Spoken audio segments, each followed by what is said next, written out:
And now is the time to proceed ahead in the function. So I think now is the time to listen to our first resource person. He's none other than Mr. Daya Disnaki, sir, a poet, author, and a SARC literary awardee, Sri Lanka.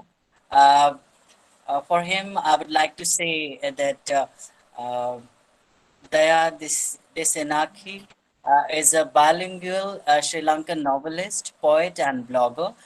His work spans a critical study of King Ashoka, 9 novels in English, 6 novels in Sinhala, and a collection of poems and numerous articles in newspapers, journals, and magazines. He is the author of the first e-novel in Asia, The Sadhu Testament, 1998, and the first e-novel in Sinhala, titled as Vaisan Novel Vedun, 2003. His first non-fiction work is Who is Ashoka, and he is the only Sri Lankan writer to receive the Sri Lankan State Literary Award for the best English novel 3 times, and was awarded the SARC Literary Award in 2013. So it's a good luck, and I think it's an immense pleasure to me to introduce to you all our worthy resource person of today's function, Mr. Daya Desinake, sir. Over to you, sir. So please. Good evening and namaskar. Can you hear me? Namaskar.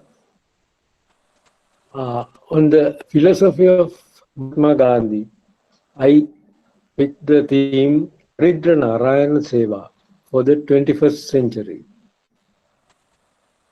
Gandhi Jayanti is celebrated in India and in all the countries where he is remembered and his influence is felt.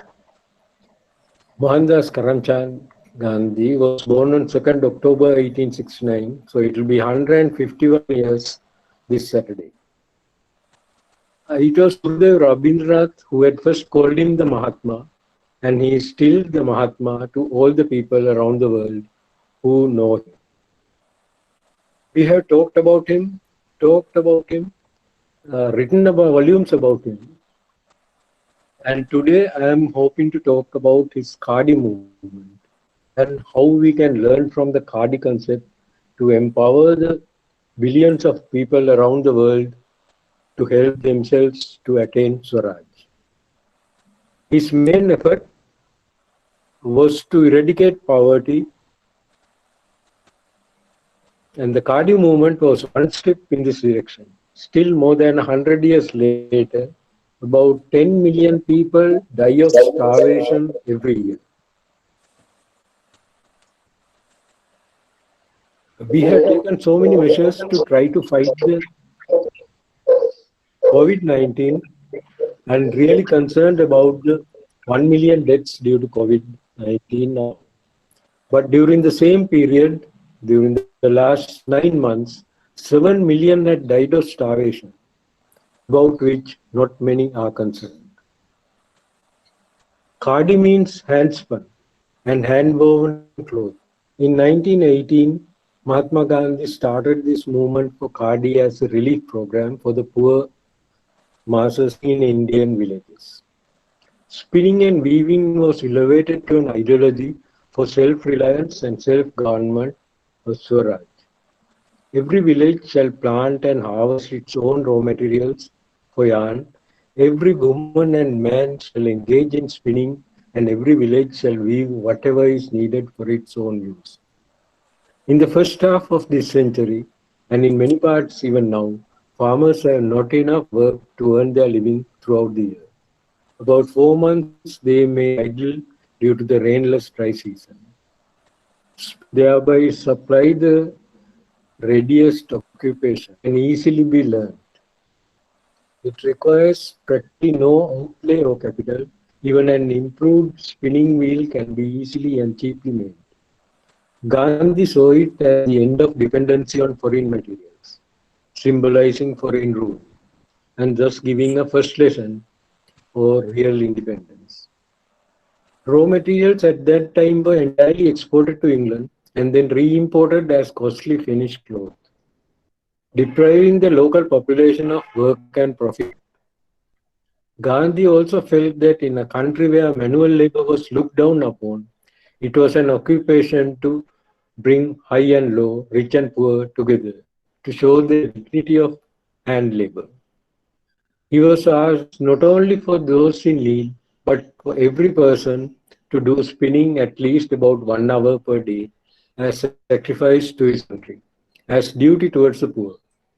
He hoped for a certain bond of unity between the classes and masses by bridging the gap with the common occupation. And he saw great social value in hand spinning. It was for economic, cultural, and social reasons, and not mere political, that Gandhi established the Khadi movement. And in 1934-35, he expanded the idea from helping the poor individual to self-reliance on villages. In 1942-43, he had sessions with workers' groups and village organizations to reorganize the whole program on a bigger countrywide scale. Thus, Khadi is not merely a piece of cloth but a way of life. Here, the Mahatma is borrowing a term used by the 19th century Indian Swami Vivekananda, that service to the poor is equivalent in importance and piety to service to God. We should also accept Gandhi's India in this statement in the same spirit that Tagore had written in a letter in 1921. I love India, but my India is an idea and not a geographical expression. Therefore, I am a patriot. I shall seek my compatriots all over the world. And the Mahatma said, if we have the Khadi spirit in us, we would surround ourselves with simplicity in every walk of life. Every time that we take our Khadi garment in the morning to wear for going out, we should remember that we are doing it for Daridra Narayan and for the sake of the starving millions of India.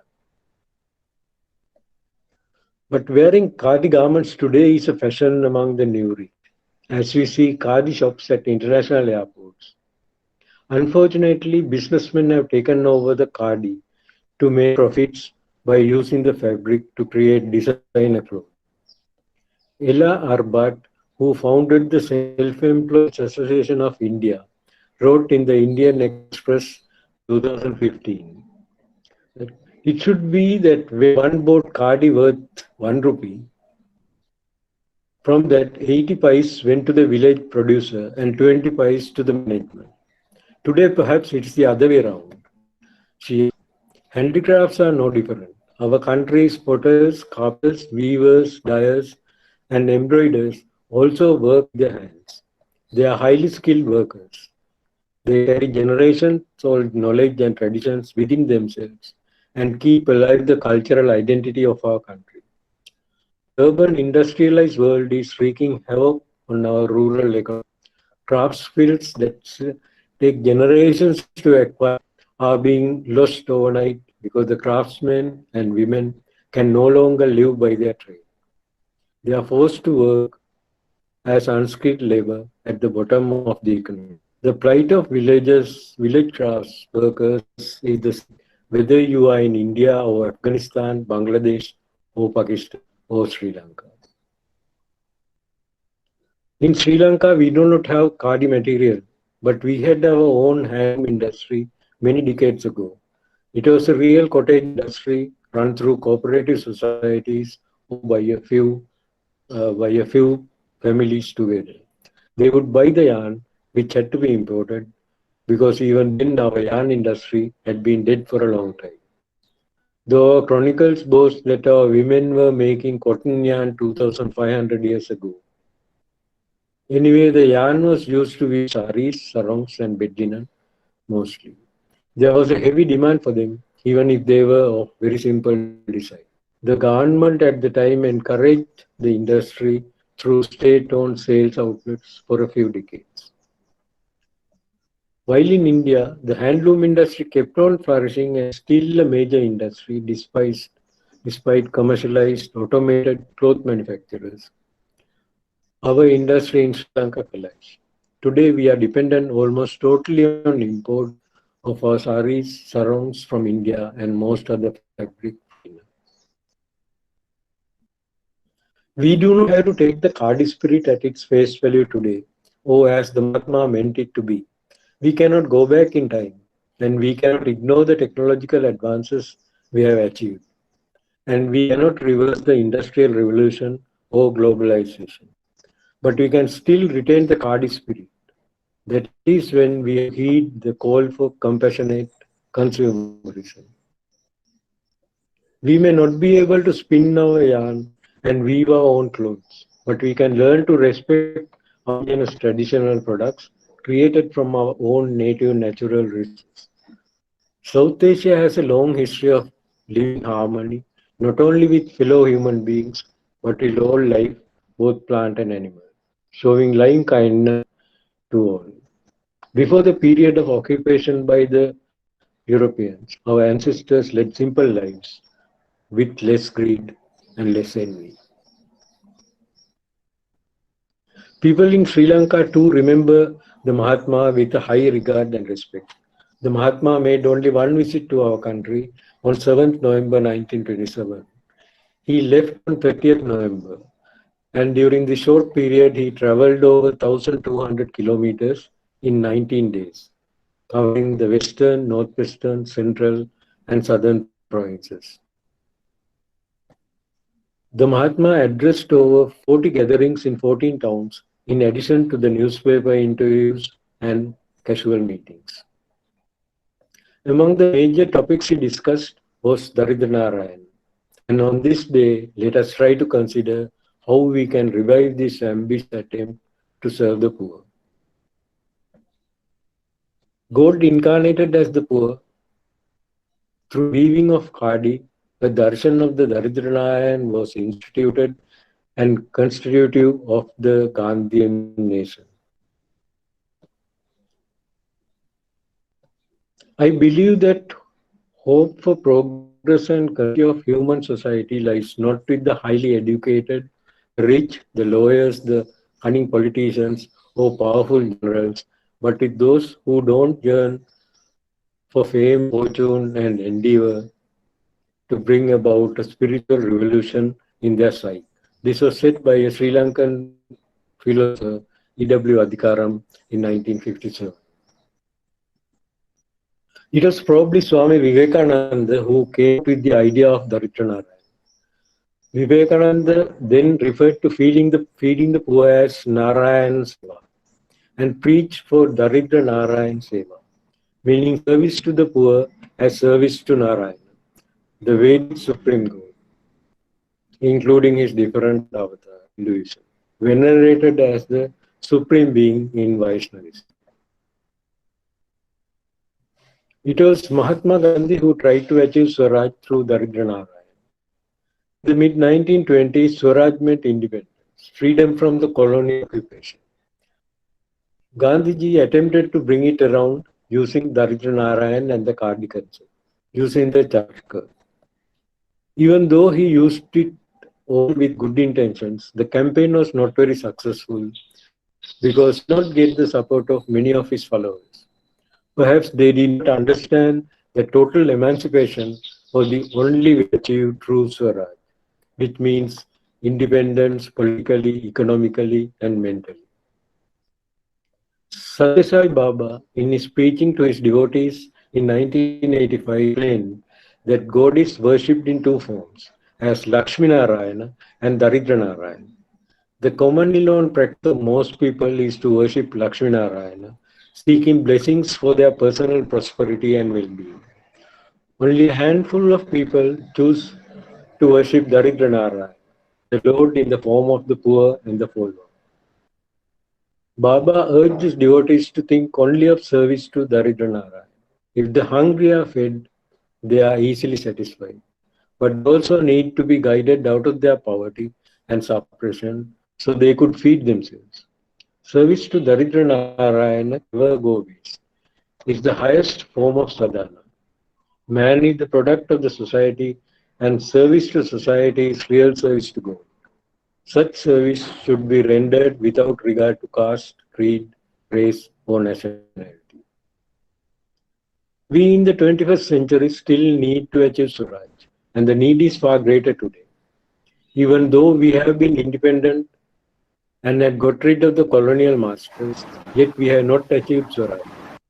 We need Swaraj for the whole humanity, and we need Swaraj within ourselves, as the Mahatma explained in the Bhagavad Gita into Gandhi. Let us learn from the mistakes from the days of Swami Vivekananda and Mahatma Gandhi.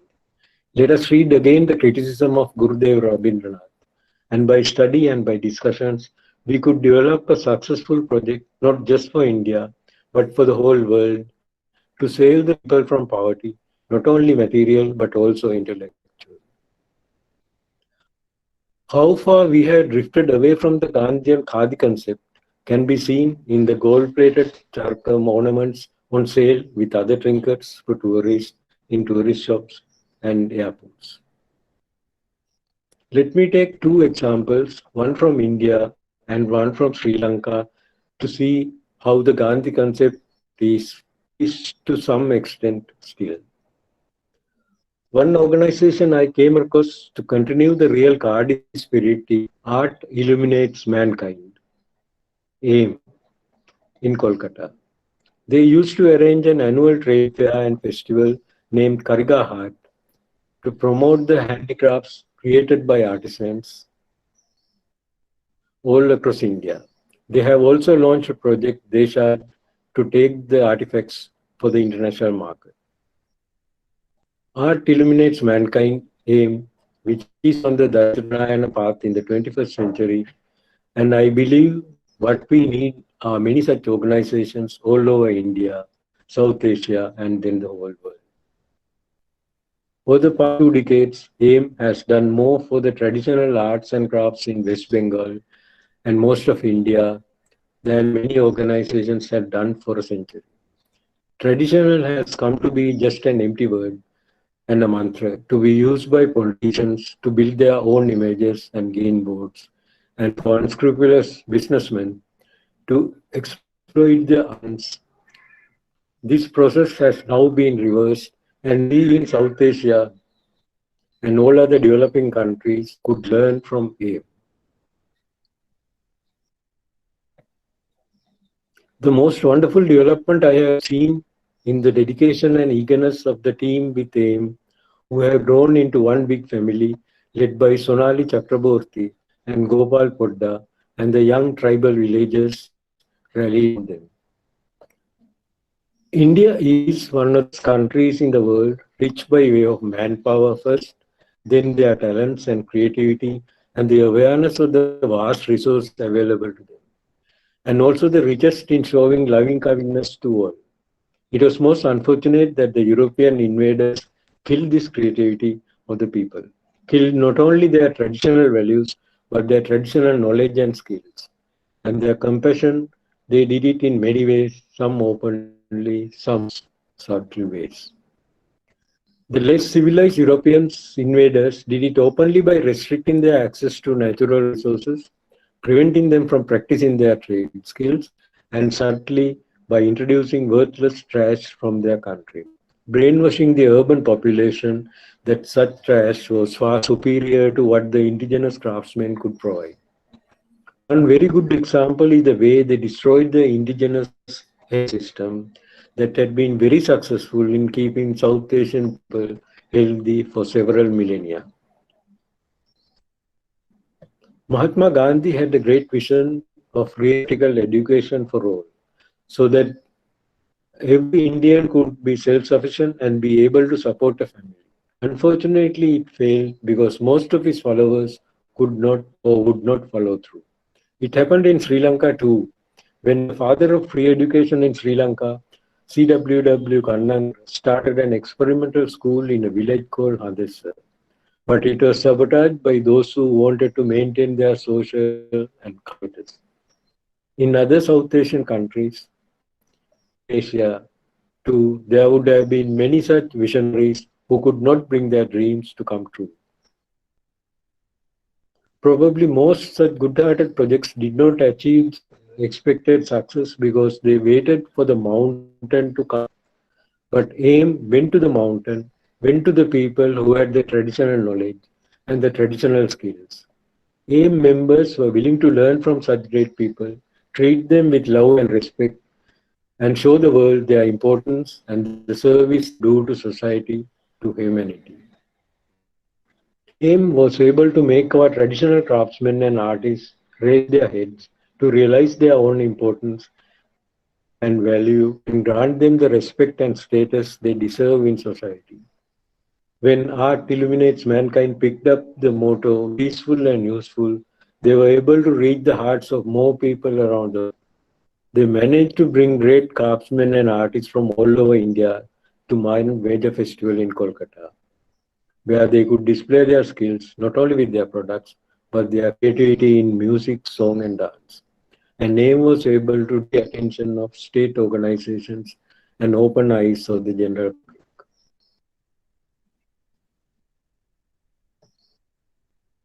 Moram is a dream come true for Gopal and Sonali. Is their training and production center just 12 kilometers from what used to be the world's greatest cultural education center, Santiniketan. This I see as one more attempt by AIM to eliminate stigma attached to the official classification of backward classes. These people are not backward. They have been pushed back for centuries, so a few people could appear to be forward. It's time for them to gain their rightful place in society so that the real antisocial people could be exposed as the real backward people on earth. AIM has been reaching out beyond borders, convincing us that all borders are man made and the true artist cannot be separated by borders or barriers. Gopal Podda showed this in 2013 when he was able to bring truck artists from Rajasthan to decorate the Nabinpalli Durga Puja Pandal in Kolkata. Their Preshaj is taking indigenous to international with the innovative products made by the skilled craftspersons at Moram.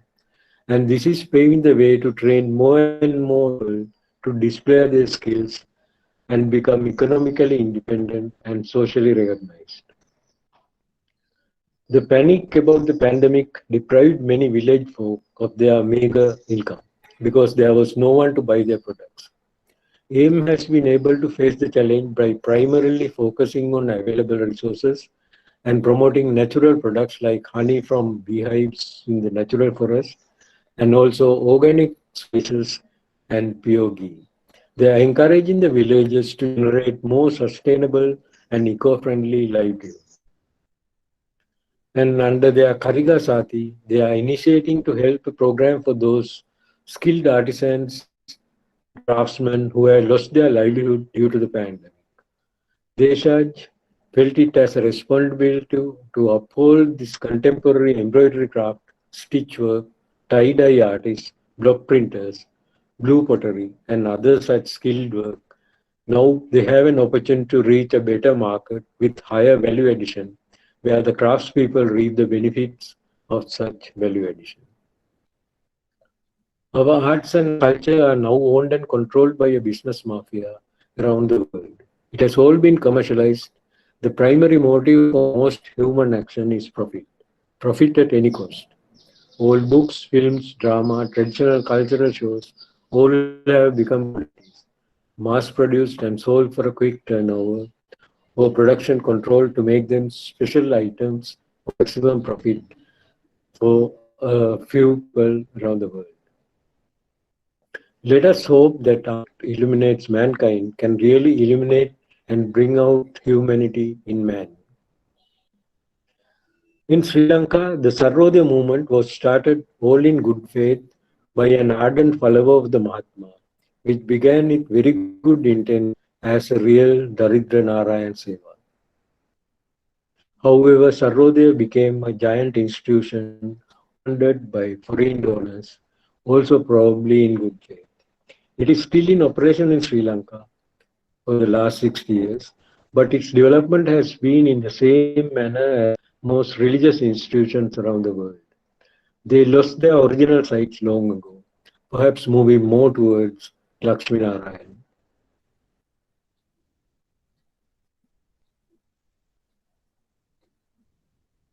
The Foundation of Goodness, established over 20 years ago in Sri Lanka, has been striving to create a sustainable community development model to empower the less privileged rural communities while inculcating the spirit of goodness, which has an inherent part of village society in the past.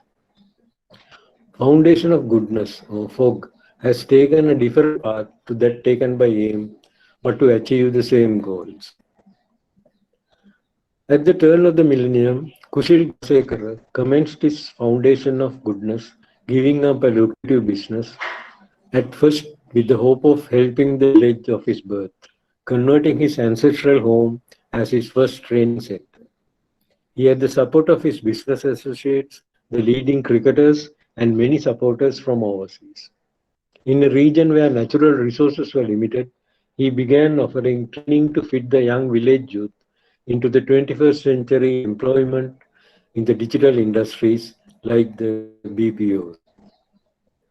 Over 2 lakhs youths from around 400 villages have benefited from these projects over the last 2 decades. The Business Skills Center offers vocational training for the village youth to find employment or start their own business in a small way. The Women's Enterprise and Empowerment Centers, offering them options to work from home or find employment in urban areas or even overseas. From the projects they began in the coastal villages centered around Sinigama, close to one of the oldest tourist beaches in Sri Lanka. The Foundation of Goodness has now spread its wings across the country to other villages with their village heartbeat empowerment centers, irrespective of the regions, the races, the ethnicity, or the language used, from deep south to deep north, the east, and the west, providing free training by qualified teachers and overseas volunteers. The courses offered include IT, English language, environmental management, women's empowerment, sports, and life skills. The Foundation of Goodness is also concerned about the environmental destruction. The destruction of the coral reef along our coastline, which has been a natural barrier against sea erosion, has been controlled by offering alternate employment for the youth who are gathering the coal, who are breaking up the coral rock formations for use in lime kilns. The foundation opened a diving and training center which colleagued them to find employment in the commercial diving business. The services also include providing water purification units to villages, especially where kidney diseases are spreading very fast, and providing health care, opening libraries, providing water and sanitation facilities to remote villages and schools, because good health of both mind and body is essential for the youth to be successful in whatever venture they embark on. I picked these two examples from two cultures working on two different concepts, availing different resources but with the same motives for the empowerment of the poor and the downtrodden, doing real Daridra Narayana Seva. Though now it is West Bengal, it is still Bengal, the land of the poets and lovers of all arts. Sri Lanka, though separated by region, is still in South Asia. It is natural for the South Asian people to think of artistic creations first and thus to encourage the traditional art forms and to promote the artisans and outside their regions and then worldwide. AIM and FOG are just two examples from West Bengal and Sri Lanka, which are on the Daridranarayan Seva path in the 21st century. And I believe that we need many such organizations all over the world, South Asia and then the whole world. There will be many other such organizations in our countries following the Mahatma, doing silent service. Let's encourage them, let's find them, and let's help these organizations to try to establish more such services, which is the tribute we can pay to the Mahatma on this Gandhi Jayanti. We have to try to understand the economic, social, political conditions 100 years ago when the Mahatma launched the Kadi movement. We have to go back in history when there had been hardly any social, gender, or vocational discrimination, when there was very little inequality.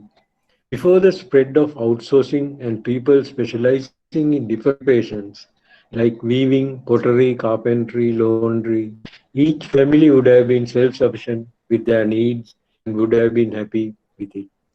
It was the agricultural revolution first and then the industrial revolution which created division of labor within the family, village, and society. This combined with the economic, religious, social, and political discriminations. The rich became richer while the poor became poorer, and the Gandhi concept was lost in history. The situation became worse during colonial occupation. Great human beings like Ishwar Chandra Vidyasagar tried to reverse the deterioration in the 19th century by offering opportunities for the poor to education and vocational training opportunities. Unfortunately, there were more opposition against such movements by our own people, much more than by their colonial rulers. The Kadi movement in the early 20th century was what the Mahatma believed to be the way to find economic and social freedom, Swaraj for the poor. Today, in the 21st century, the situation is so very different from what it was 2 millennia ago, 2 centuries ago, 1 century ago, and even 2 decades ago. Young people have better opportunities for a good education, irrespective of their race, creed, caste, or economic social status. The culture and economy is no longer centered in a village, surrounded by a natural forest with all natural resources freely available. But the world has shrunk to be one vast global village inside the concrete jungle.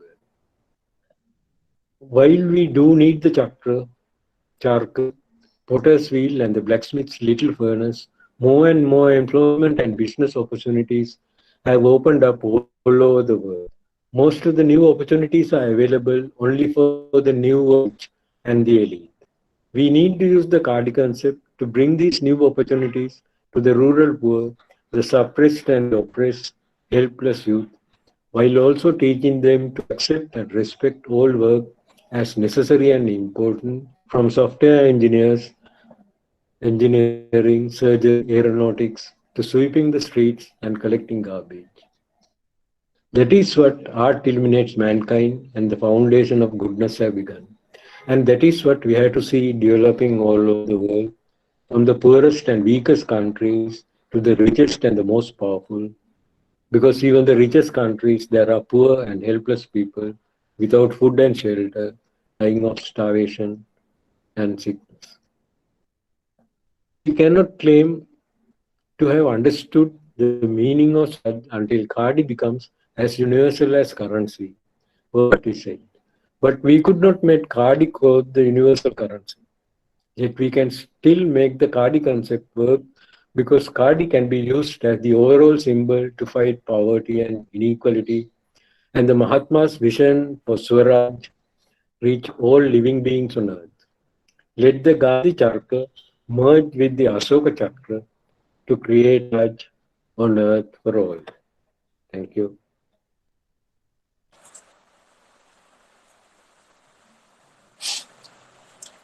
Uh, Thank you so much, sir, for enlightening us and giving us such a beautiful information about the title as Daridra Narayan Seva for the 21st century. Thank you so much, sir.